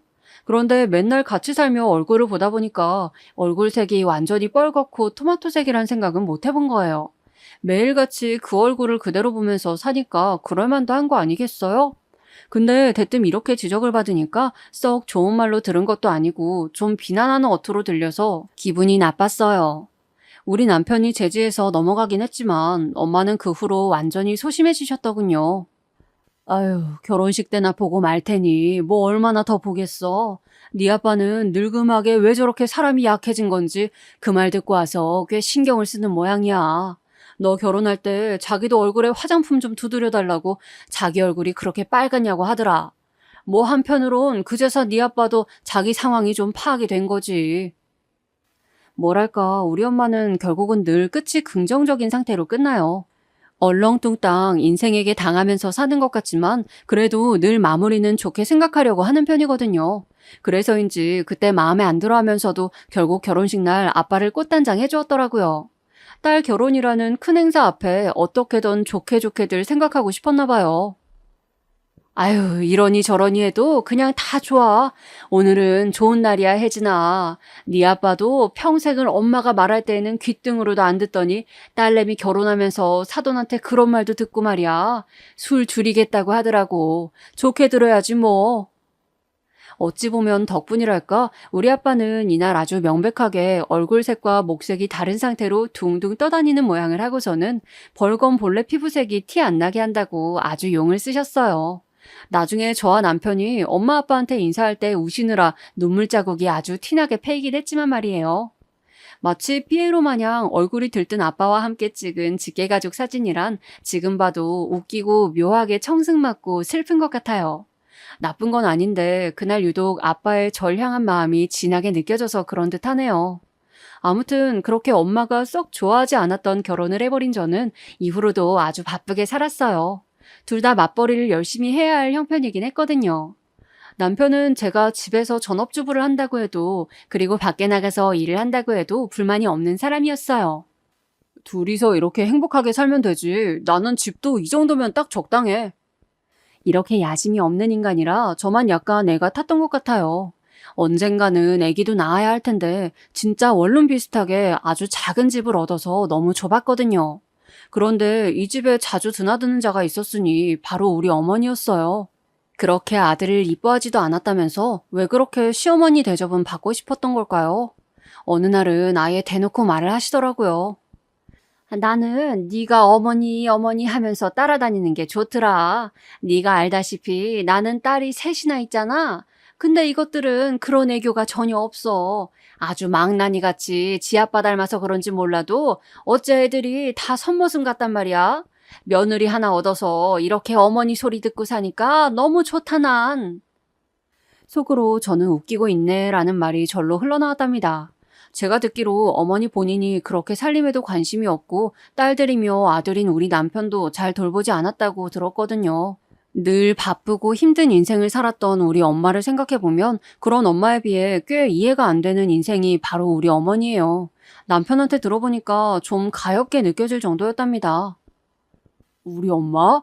누나들은 엄마한테 진짜 불만이 많아. 어릴 때 도시락통도 제대로 안 닦아줘서 씻지도 않은 걸 그대로 들고 간 적이 있다니까. 그런데도 엄마는 그런 것에 전혀 관심이 없어. 내 학원비도 몇 달이나 밀린 적이 있고 보다 못한 아버지가 가서 내줬다니까. 그런 걸로 밤에 불같이 싸워도 도통 아버지가 마음이 약해서 맨날 진단 말이야. 엄마는 진짜 세상이 끝난 듯 울어댔어. 나도 점점 크면서 그걸 보니까 너무 질리더라고. 그러고 보니 애초에 딸들이랑 어머니 사이가 안 좋으니 시누이 지신이 뭐니 그런 것들이 생기지도 않았고요. 시어머니와 시누이의 집합체 같은 것들도 없어서 나름 편하긴 하더라고요. 근데 어머니는 그럼 아들 장가 보내놓고 좀 신경을 끌 것이지 왜 그렇게 대접받는 걸 좋아하는지 몰라요. 저 아직도 화가 나서 분이 잘 가시지 않는 일이 있는데 우리 엄마가 집에 오셨을 때 어머니랑 마주친 적이 있거든요. 그때 우리 엄마한테 발을 탕탕거리면서 불쾌하다는 티를 내시는데 당시에 저는 정말 잘못 본 건 줄 알았어요. 엄마가 쩔쩔매면서 말을 못하고 있고 어머니는 무슨 우리 엄마를 한여 다루듯이 말을 너무 편하게 하시더라고요. 어휴, 사돈, 요즘 누가 빨래를 그렇게 발로 밟아요? 너무 추접하다, 진짜. 그거 다 먼지 묻고 더러워지는 거 아니에요? 진짜 세상 입맛 다 버렸네? 아이고, 더러워라. 사실 이건 저도 약간 움찔했던 게 제가 싫어하는 엄마의 버릇이 그대로 나와버리긴 했어요. 다들 누구나 자기 가족들의 어떤 생활 습관이 좀 거슬리기도 하고 싫기도 하잖아요. 엄마는 수건 빨래 같은 게 나오면 물기를 다 뺀다고 발로 팍팍 밟아서 털곤 했거든요. 얼굴은 참 고상한 편인데 묘하게 그런 부분에서 좀 매치가 안 되는 게 있었어요. 그런데 이걸 남이 타박을 하니까 저도 기분이 좋진 않더라고요. 저기 엄마, 그러지 말고 나와. 그거 건조기에 말려야지. 그만하고 이리 줘. 그래서 제가 다시 빨아서 넣으려고 하는데 어머니는 되게 표독스럽게 쏘아붙이시는 거예요. 나 밥 먹으러 왔는데 밥맛이 아주 뚝 떨어졌네. 그만 일어나야겠다. 얘 혜진아, 어머니랑 같이 시간 잘 보내라. 저기 사돈, 저 갈게요. 쉬다 가세요. 이러면서는 엄청 거드름을 피워가며 일어나시는 거예요. 전 그러고 이제 좀 그만 오셨으면 했는데 또 오신 거 있죠? 그것도 어머니네 옷가게에 옷을 갖고 와서는 우리 엄마한테 갖다 주라는 거예요. 처음엔 웬일로 생각해 주시나 했는데 들을수록 엄마를 무시하는 게 느껴져서 저도 점점 화가 쌓이게 되었어요. 이거 니네 엄마 좀 갖다 드려라. 저번에 보니까 옷이 그게 뭐야? 보풀도 다 일어나고 얼굴은 말짱하신데 왜 그렇게 옷을 초라하고 얼굴색 다 좁게 입고 다니시는 거니? 딸이 그런 것 좀 신경 써드려야지. 아들보다 딸이 좋다는 게 뭔데? 네가 좀 챙겨드려. 그러면서 뭐 대단한 것도 아니고 어디 가판대에서 그냥 대충 주워온 듯한 니트 두어 장을 주시더군요. 그날 저녁 저는 얼마 대꾸도 안 하고 어머니를 집에 보내드렸고 옷은 그냥 바로 정리해버렸어요. 다음날 엄마를 모시고 가서 옷을 사드리면서 나름 제 속은 달랬답니다. 아무리 생각해도 엄마한테 이런 일을 제대로 다 말하고 싶진 않더라고요. 그런데 본격적으로 저에게 있어 엄마에 대한 생각을 더 애틋하게 만들어버린 의외의 부분에서 우리의 결속력을 더 다지게 만든 사건이 하나 생겨버렸어요. 엄마 옷을 사드리던 와중에 아빠 옷도 하나 사드릴까 해서 엄마를 모시고 백화점에 갔었거든요. 사실 뭐 제가 그렇게 몇십만 원짜리 하는 옷을 살 생각은 아니었고요. 적당히 할인하는 곳에서 10만 원 안팎으로 품질 괜찮은 것을 한 벌 사고 싶었어요. 그렇게 엄마랑 돌아다니고 있는데 그때 지하 1층 홀에서 어머니와 딱 마주쳤지 뭐예요. 어머, 여기서 다 만나네. 너는 무슨 일로 온 거니? 사돈 안녕하세요. 또 뵙네요. 그렇게 말하는 어머니는 머리를 어디서 한껏 힘주고 오신 건지 브로콜리처럼 뚱하게 말린 컬이 하늘을 찌를 기세였어요. 아무튼 그건 그렇다 치고 우리는 그냥 그대로 가려고 했거든요. 그런데 난데없이 어머니가 식사 제안을 하시는 거예요. 본인 밥 안 먹었다고 말이죠. 여기 전복 비빔밥 아주 맛있는 데가 있어. 거기 가서 같이 밥 먹자. 어? 사돈도 아직 식사 전이시죠? 가서 우리 식사해요. 제가 살게요. 이날 저와 엄마는 다 별개로 계획이 있었는데 어머니가 너무 강권적으로 끌고 가는 바람에 당장 거절을 할 수 없었어요. 난감한 얼굴로 저를 보는 엄마를 보며 저도 확실하게 이야기를 결정하지 못하고 그냥 같이 끌려왔었답니다. 헌데 여기서 있을 수 없는 일이 발생하고 만 거예요. 평소에도 우리 엄마는 어머니와 마주치는 걸 별로 좋아하지 않았고 어머니는 일방적으로 무시하듯 대하셔서 서로 좀 그랬거든요.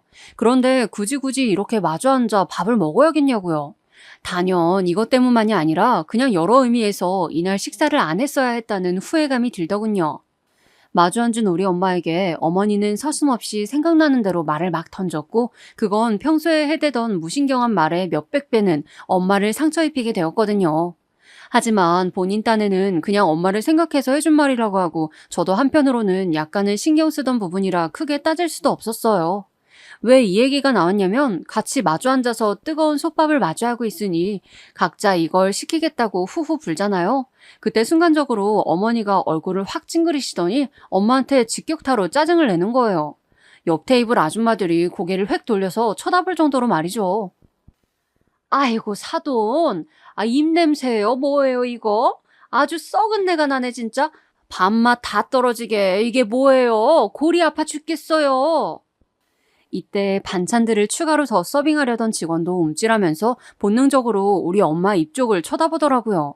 엄마는 진짜 어디 길에서 얻어맞은 어린아이 마냥 너무너무 민망하고 도망가고 싶은 얼굴로 주변을 두리번 거렸어요. 그냥 뜨거운 열기 좀 식히겠다고 숨을 불었는데 그때 속에서부터 냄새가 올라왔던 모양이에요. 물론 불쾌할 수는 있어요. 저 역시 어느 순간부터 엄마한테 구취가 좀 심하게 나는 바람에 고민이 많았거든요. 외모는 여전히 곱상하고 예쁜데 입안에서는 좋지 않은 냄새가 나니 신경이 쓰였어요. 뭐 치과도 가고 내과며 다른 병원도 가봤지만 딱히 원인을 못 찾았거든요. 그런데 어차피 엄마랑 자주 보지도 않고 가끔 마주하다 보니 초반에만 잠깐 신경 쓰고 이후에는 그냥 까먹고 살았던 거예요.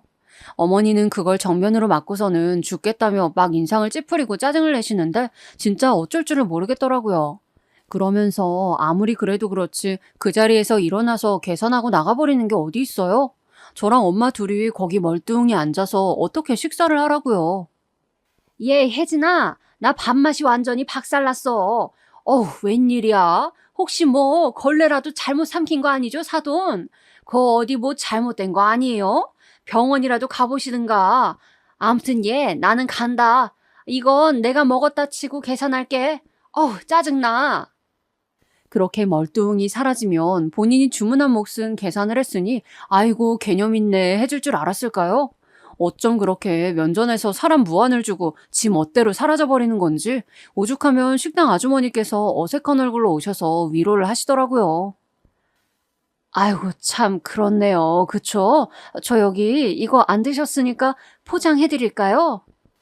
이런 말씀을 하시는데 솔직히 저도 뭘 어쩌고 싶은지 모르겠더라고요. 잠깐 멍하니 앉아있다가 완전히 어리둥절한 얼굴로 있는 엄마를 보니 이 분노를 어떻게 처리해야 되는지 답도 안 나왔어요.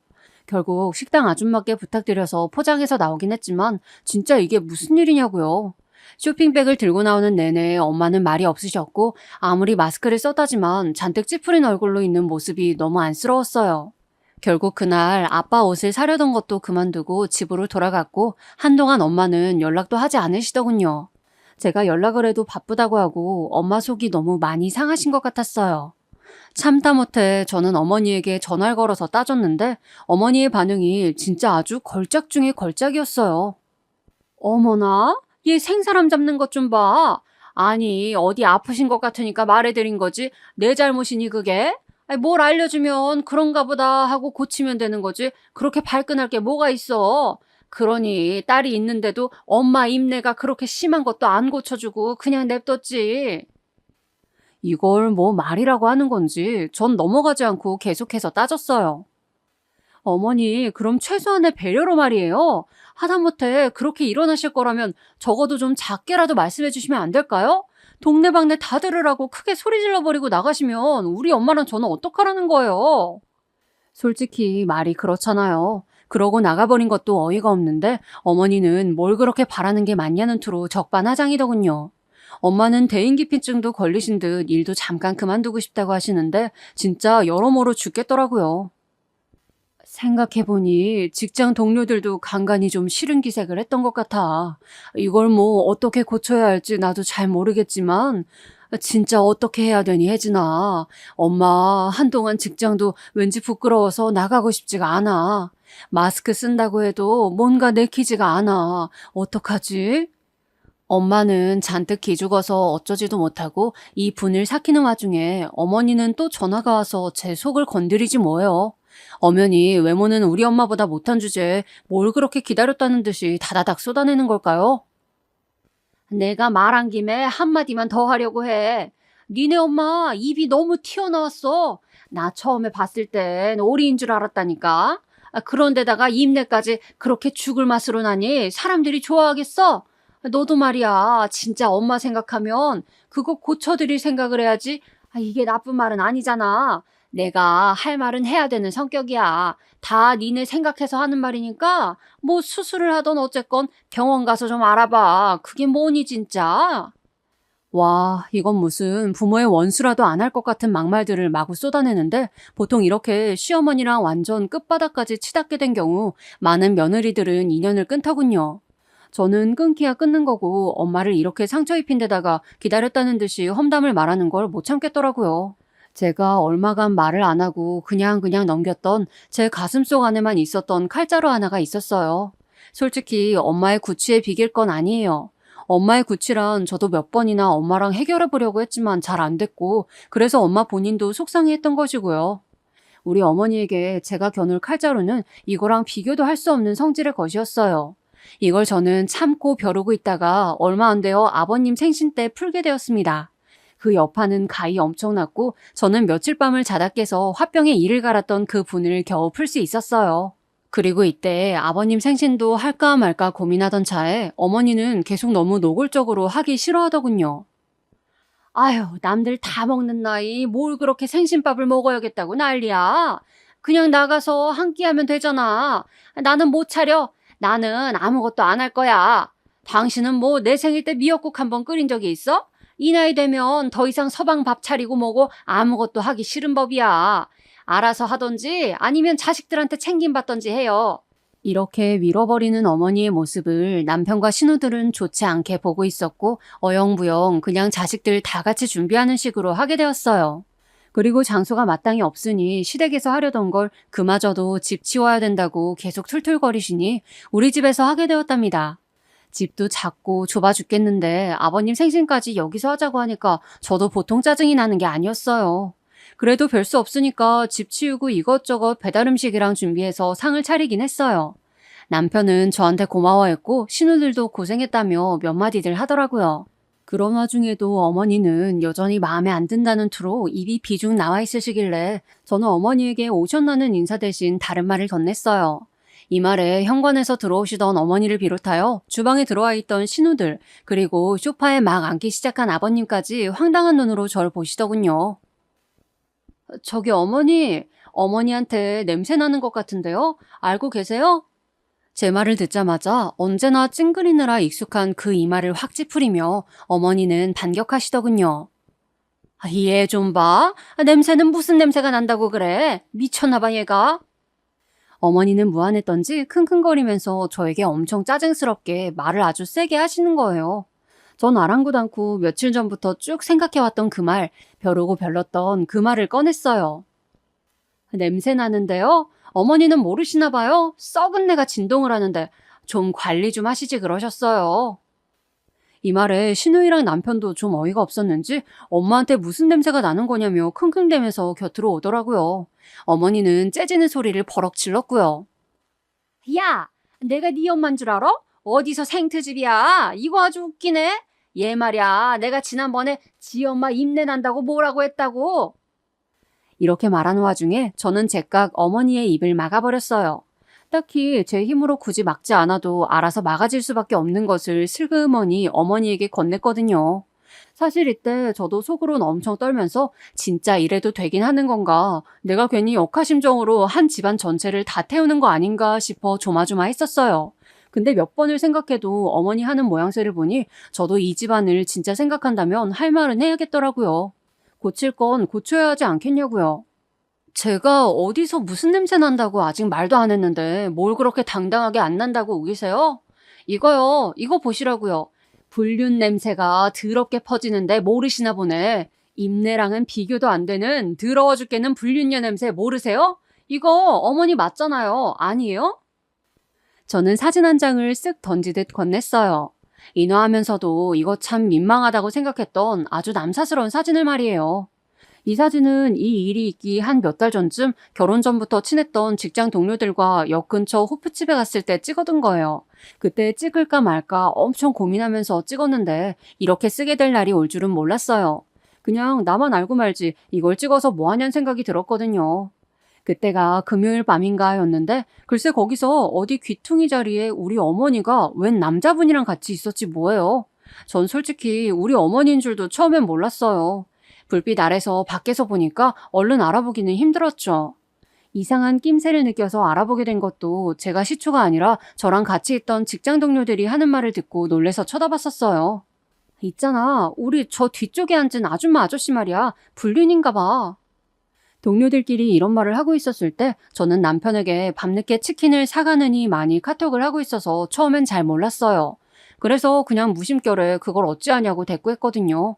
근데 뒷말을 들을수록 흥미진진하길래 저도 모르게 고개를 들어서 그 아줌마 쪽을 봤는데 진짜 어이가 없고 거짓말 같은 게 저희 어머니였던 거예요. 왜 불륜 같냐면 아줌마랑 아저씨가 계속 손을 꼭 붙들고 있는 거야. 근데 그러면서 아줌마가 하는 말이 우리 딸들은 아직 결혼을 안 했고 아들만 장가를 보냈다. 이런 말을 하고 있더라고. 부부 사이에 할 법한 행동을 하면서 자식 얘기를 남같이 하는 거 그거 불륜 아니야? 게다가 저 아저씨도 딸들이 몇 살이냐고 묻더라고. 그럼 100% 불륜 맞지? 너무 당연한 말이라서 저도 끄덕거리며 봤더니 그 아줌씨가 바로 우리 어머니였던 거죠.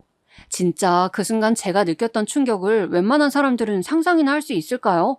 진짜 얼마나 기겁을 했는지 몰라요. 몇 번이나 숨을 내쉬면서 또 속을 가다듬고 그러면서 동료들이 일어서서 다른 데 가자고 할 때 살짝쿵 사진을 찍은 거예요. 혜진 씨 사진 찍은 거야? 뭐 찍었어? 아니, 여기 다음에 또 오려고 안주가 맛있길래 남편 보여주려고 찍었어. 동료들이 묻는 소리에 괜히 놀라서 이렇게 막 둘러대고는 어머니가 외간 남자분의 손을 다정하게 꼭 잡고 머리를 기대고 있는 사진을 혼자 몇 번이나 다시 봤었어요. 자세한 내막까지는 모르고 저도 며느리 입장에서 어머니와 아버님 사이가 어떤지 잘 모르긴 하죠. 그런데 이건 무슨 똥 묻은 개가 겨 묻은 개 나무란다고? 이렇게 사실 그 자체만 보면 어머니는 너무 자기 주제를 몰라도 모르는 거 아닌가요? 어떻게 밖에서 이딴 짓을 하고 다니면서 관연한 딸이며 아들까지 장가를 보내놓은 아줌마가 얼마 안 있으면 손주도 볼 할머니가 겁도 없냐고요. 이 사실은 제가 엄마한테 말을 안 했기 때문에 엄마도 몰라요. 엄마는 만약 아셨다면 제가 이렇게 폭로하는 걸 바라진 않으셨을 거예요. 그래서 더더욱 말을 안 한 것도 있고, 그러거나 말거나 저는 그때 찍었던 사진을 몰래 인화해서 들고 있다가 이날 이렇게 풀어버리게 되었어요. 가급적이면 쓰게 될 날이 오지 않길 바랐는데 말이에요. 아무튼 이 사진 한 장으로 어머니는 어떻게 되었냐면요. 그 말 많고 자기 변명 많고 떽떽거리는 어머니가 제가 사진 내밀자마자 입에 뭐가 붙은 것처럼 말을 못하더라고요. 시누이들이 외려 경악을 하고 난리가 났었어요. 아, 엄마 왜 그래? 올케, 뭐 때문에 엄마랑 이러는 거야? 그 사진은 뭐, 어머, 이게 뭐야, 올케? 어머, 어머, 아니 이게, 엄마, 잠깐만, 이게 뭐야? 어느새 시선은 저에게서 모두 어머니에게로 옮겨가게 되었고 아버님이 이쪽으로 와서 사진을 보실 때까지 가족들 누구도 움직이지 못하고 멍청이 서 있었어요. 남편에게도 이런 방구 없이 그 자리에서 폭로한 거라 남편도 어지간히 놀라고 충격을 받았어요. 저도 이런 식으로 알리고 싶진 않았지만 어머니가 저희 어머니를 무시하고 함부로 대했던 것들을 생각하면, 그리고 저 역시 어머니 말 맞다나 정말 생각한다면 똑같이 해줘야겠다는 생각이 들었거든요. 일단 집 분위기는 그날 이후로 이제 두 번 다시는 그전으로 돌아갈 수 없는 상황이 되었어요. 아버님은 늘상 어머니한테 눌려당하듯 지내시다가 그 사진 한 장으로 모든 판세는 뒤집어지게 되었답니다. 여러모로 충격을 받은 남편은 얼마 안 가서 머릿속으로 좀 정리를 하더라고요. 사실 남편에게는 많이 미안한 마음이 컸어요. 그런데 남편은 그것보다 어머니의 행적들에 대해 이제 완연히 판단을 내렸더라고요. 나 안 그래도 엄마에게 그닥 정도 없고 엄마로부터 사랑도 많이 못 받고 자라긴 했어. 근데 나이 들어서 그냥 엄마가 아버지랑 잘 지내주기만 바랬을 뿐이야. 맨날 아버지 구박하고 밥도 안 차려주고 사람들 앞에서 무시해도 엄마랑 아버지는 나한테나 부모지 둘은 남녀 사이잖아. 그냥 모른 척 하려고 했다고. 그런데 그 사진 네가 그걸 나한테 먼저 말해주지 않았던 게 좀 서운하긴 해. 하지만 글쎄 잘 모르겠어. 이제 뭐가 중요한 건지. 그냥 나는 당분간 이제 엄마를 좀 안 보고 싶어. 상황이 이렇게 되면서 늘 날카롭게 쏘아붙이는 어머니를 그냥 견뎌내셨던 아버님은 이혼하는 쪽으로 생각을 굳히게 되셨다고 하더군요. 아버지는 이제 그냥 혼자라도 괜찮대. 안 그래도 엄마 때문에 힘들었는데 엄마한테 저런 몹쓸 일이 있었다고 하니까 별 생각이 다 드나 봐. 나나 누나들이 한참을 생각해봤어. 모르는 채로 살았는 게 과연 맞았을지, 아니면 차라리 아는 게 나을지. 우리가 엄마와의 사이에서 정이 별로 없을진 몰라도 아무튼 그냥 아닌 건 아닌 거야. 아버지만 배신한 게 아니라 아버지와의 사이에서 얻은 우리까지 배신한 거잖아. 일이 무척 확대된 것 같은 느낌도 들고 그냥 저만 알고 묻을 걸 그랬나 싶은 생각이 하루에 몇 번씩 들기는 해요.